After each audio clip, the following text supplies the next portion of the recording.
All right, so are you ready for a deep dive today? Because we are going to be tackling modern dating. Ooh, fun. But from kind of a unique perspective. Okay. Through the lens of the late Kevin Samuels. Oh, I don't know if you've ever heard of him. yeah. So Kevin Samuels, he was a bit of a controversial figure. Yeah. He was a YouTube personality who offered relationship advice mainly to black women. And he was very direct. Very direct, yeah. Not afraid to ruffle some feathers. Yeah. And that's what we're going to unpack today. Interesting. Not to endorse his views by any means, right. but just to analyze what he's saying and see what we can glean from it. Okay, sounds good. So this is really a chance for you listening to sharpen your critical thinking skills. Always good. Especially when it comes to dating and relationships. Yeah, flex those mental muscles. Exactly. Right. So to give you a little background, picture this. A 30-year-old woman named Susan calls into Samuel's show. Mm-hmm. She's got a great career, 2 kids from a previous relationship, never been married, considers herself attractive, really seems to have it all. Sounds like she's wondering why she's still single. Exactly. Yeah. And that's where things get really interesting. Yep. Because she's calling in because she's having trouble finding a husband. I see. And Samuels basically posits this idea that men and women judge the dating market very differently. Okay. He says women are more focused on the dating experiences, whereas men are looking at marriage as like the ultimate end goal. It's interesting. He's not just offering an opinion here. Yeah. I think he's tapping into something a little deeper. Yeah. Potentially even evolutionary psychology. Wow. For men, marriage has historically been about securing a partner to raise children with, ensuring the continuation of their lineage. Right. It's primal in a way. That makes a lot of sense. Yeah. So if you think about it from that perspective, for a man who is looking to settle down, a woman who already has children might be seen as less desirable. Less of a blank slate to start a family with. Exactly. Yeah. And Samuels goes on to talk about this concept of leverage in the dating market. And he argues that women with children have less leverage. Because men might see it as, more responsibility without the biological connection to the children. Yeah, that's definitely a perspective. And it's interesting that he brings that up. Yeah, I mean, it's a little harsh. It is a little harsh. But it does kind of highlight some of the unspoken assumptions that can exist in the dating world. Absolutely. And then there's also the whole step-parenting dynamic. Okay. Samuels doesn't mince words about this. Right. He suggests that men are hesitant to become stepfathers. Okay. Because they lack the authority of the biological father, but they still bear the financial burden. Interesting. So it's a controversial view. Yeah. But I think it raises some important questions about the societal expectations placed on men and families. Like, are they simply expected to be providers? Yeah. Or is emotional connection and paternal authority equally important? Right. I think this dynamic can also be looked at through kind of the sociological lens as well. Interesting. Traditional gender roles often position men as the head of the household. Okay. Responsible for discipline, financial stability. Right. And this plays into the next part of their conversation. Okay. Because Susan mentions that her kids, quote, don't need discipline, which Samuels erupts at. Really? Yeah. It's like he sees this as a complete disregard Well, for a man's role as a father figure. It's interesting. So you have this potential clash of parenting philosophies. Yeah. Susan's statement, while perhaps a bit of an oversimplification, does suggest a more relaxed approach to parenting, which might not align with the more traditional, stricter style that Samuels seems to advocate for. Right. And this goes beyond just dating. Yeah. And speaks to, I think, a larger societal conversation totally. About evolving parenting styles. Right. It's like they're speaking 2 different languages when it comes to not just dating, but family dynamics as a whole. Absolutely. And then you layer on top of that the fact that Susan is financially successful. Okay. And Samuels argues that this might actually intimidate some men. Interesting. Especially those with more traditional views on gender roles. So a woman being financially independent, which is often seen as a positive trait, could actually be a barrier in the dating market. Yeah, it's unexpected. It really challenges the narrative we often hear about, men being attracted to strong, independent women. Right, exactly. Forces us to ask, is there a point where a woman's success becomes threatening? rather than attractive to certain men. Yeah. And how much of that is tied to these ingrained societal expectations about masculinity and femininity? It's a good question, yeah. Yeah. So we've got the kids, we've got these differing expectations, the financial aspect, and then Samuels throws in this curveball about pretty privilege. He tells Susan she has it, but below average outcomes. Wow. That's a provocative statement. Yeah. And it really begs the question, what is pretty privilege exactly? Right. Does it actually exist? Mm-hmm. Is it a measurable phenomenon or just a social construct? And how does it factor into Susan's situation? Yeah. Is he implying that her looks should have led to more relationship success? Right.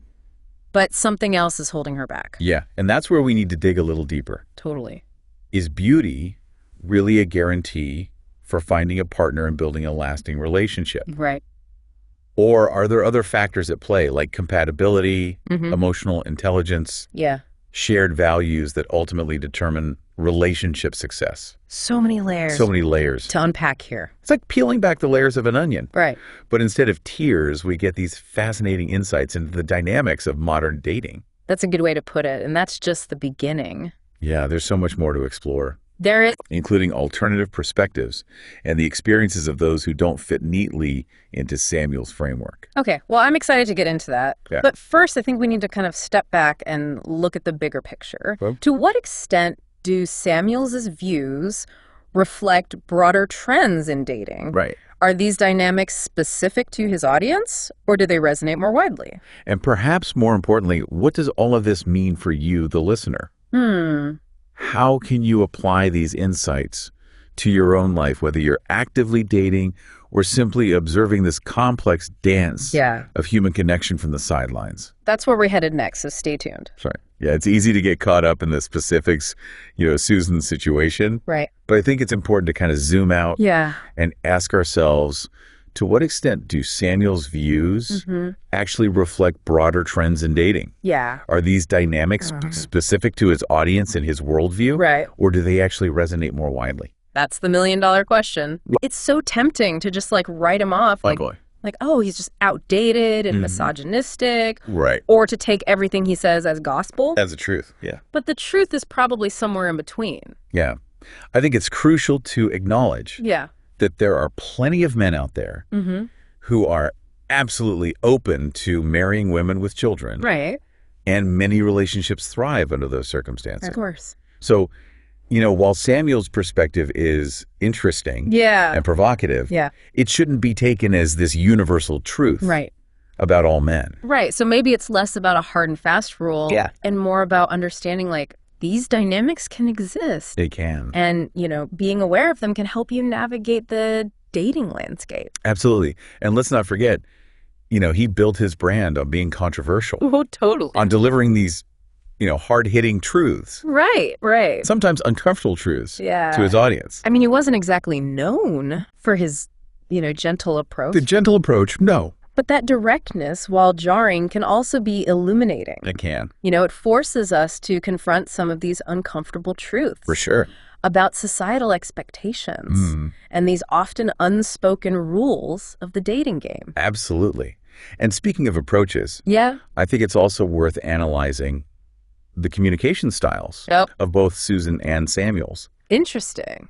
Susan comes across as very emotional, seeking validation and understanding. Samuel's, on the other hand, extremely direct, often harsh, right, and really fixated on delivering what he perceives as the truth, regardless of how it's received. It's like they're on completely different wavelengths. Totally. Yeah. And that tension, I think, highlights a really important point. Okay. How much do our communication styles impact our dating experiences? Interesting. If someone is used to a more indirect, emotionally driven approach, how do they navigate a partner who's all about bluntness and logic? Ooh, that's a good one. It's like they're speaking different love languages. Right, exactly. Not just different dating languages. Totally. And this is where I think that concept of compromise comes in. Okay. Can these seemingly opposing desires be reconciled in modern dating? Right. Can individuals with different priorities and communication styles find common ground? That's the big question, and I think it goes beyond just dating. It does. It's relevant to any relationship. Romantic, yeah, familial, professional even. Absolutely.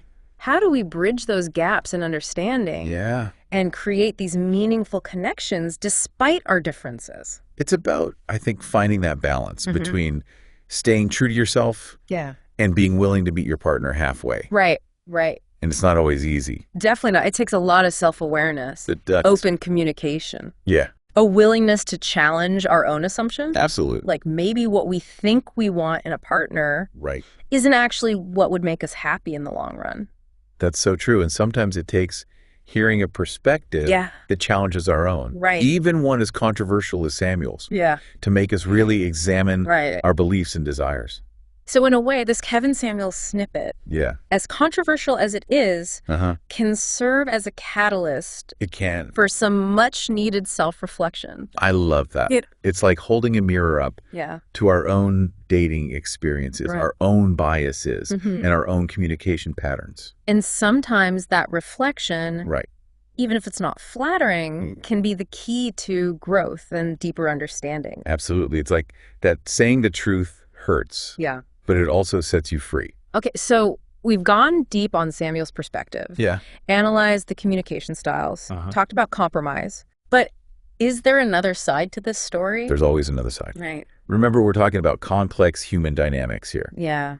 And while Samuel's focuses on certain challenges, there are countless examples of successful relationships that completely defy his framework. So, like, are there men out there who are genuinely open to marrying women with children? Absolutely. Okay. Who see it as a package deal and are excited about the prospect of building a family together. Okay, that's good. Or are women who navigate these dynamics with grace and confidence. Right. Who don't see their children as a liability in the dating market. Okay. But as a beautiful part of who they are. Okay, that's reassuring. Yeah. So how do we reconcile these seemingly conflicting narratives? Yeah, that's where things get really interesting. Okay. It's about understanding that there's no one-size-fits-all answer. Right. No magic formula for dating success. Okay. Each individual brings their own unique experiences, values, and desires to the table. So it's less about right or wrong. I think so. And more about finding someone who aligns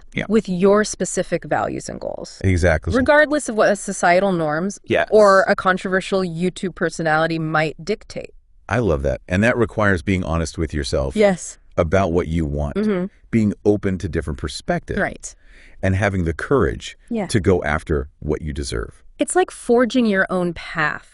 Yes. In the dating wilderness. I love that analogy. Instead of following a predetermined map. And remember, you're not alone in this journey. There are countless others out there navigating these same complexities. Yeah. Searching for connection. Right. And writing their own love stories. That's a beautiful thought. So before we wrap up this deep dive, let's take a moment to bring it back to you, the listener. Okay. What resonated with you the most? From this exploration of Kevin Samuels' world, did any of these perspectives challenge your own assumptions about dating and relationships? Wow, it's amazing how much we've unpacked. I know, right? Just from one little snippet. It really is. Of a Kevin Samuels video. It highlights the power of perspective, you know, whether you agree with him or not. Right. Samuels definitely had a knack for pushing buttons. Oh, yeah, he did. And getting people to think about things in a different way. He was not afraid to stir the pot. Not at all. But I think that's part of what made him so captivating. Yeah. He brought these often unspoken dynamics to the surface and forced us to confront them. Head on. Yeah, exactly. Yeah, and I think even if his views don't necessarily align with your lived experience, there's value in understanding for sure the perspectives that he presented. Absolutely. Even if it's just to better articulate why you disagree with them. Right. Totally. It's like he gave us a new vocabulary for talking about dating and relationships and the societal forces at play. It's true. So let's try to distill some key takeaways here. Okay. What are some actual insights our listeners can walk away with, regardless of their relationship status or dating goals? Well, first and foremost, I think it's crucial to recognize that men and women often approach dating with different priorities and expectations. Right. This isn't about reinforcing stereotypes, but just understanding that these differences can exist. Yes. And navigating them with awareness and sensitivity. So communication is key. Absolutely. Being open and honest. Yes. About what you're looking for. Right. Your deal breakers are. Right. What your vision for the future looks like. And don't be afraid to have those tough conversations early on. Right. It's better to address those potential incompatibilities sooner rather than later. Totally. And I think it's also important to remember there is no one-size-fits-all approach to dating. Absolutely. What works for one person might be a disaster for another. There's no magic formula, no guaranteed path to success. Right. It's about finding what works for you, what aligns with your values and your goals. Well, sure. And being confident in your own choices. Absolutely. And maybe, just maybe, a little bit of Kevin Samuel's blunt honesty. Sprinkled with a healthy dose of empathy and compassion. Can help us get there. I think so. So to wrap up our deep dive today, let's go back to our original question. Is it possible to reconcile seemingly opposing desires in modern dating? I believe it is. Okay. But it requires a shift in perspective. Okay. It's not about finding someone right. who perfectly aligns with every single one of your desires. Right. But about finding someone who's willing to communicate openly, compromise when necessary, and work together to create that shared vision for the future. I love that. And maybe that's the real key. It could be. To navigating the complexities of modern dating. It's not about winning or losing the game, but about finding a teammate who's in it for the long haul. Beautifully said. So as you continue on your own dating adventures, remember to be true to yourself. Communicate your needs clearly. For sure. And don't be afraid to have those tough conversations. Yes. And most importantly, have fun. Yes, dating should be enjoyable. It should. It should be fun. Yeah. A journey of self-discovery and connection. Absolutely. Not a stressful obstacle course. Well said. I love that. On that note, all right, we'll leave you to ponder these thoughts. Okay. Until next time. Yeah. Happy dating, everyone.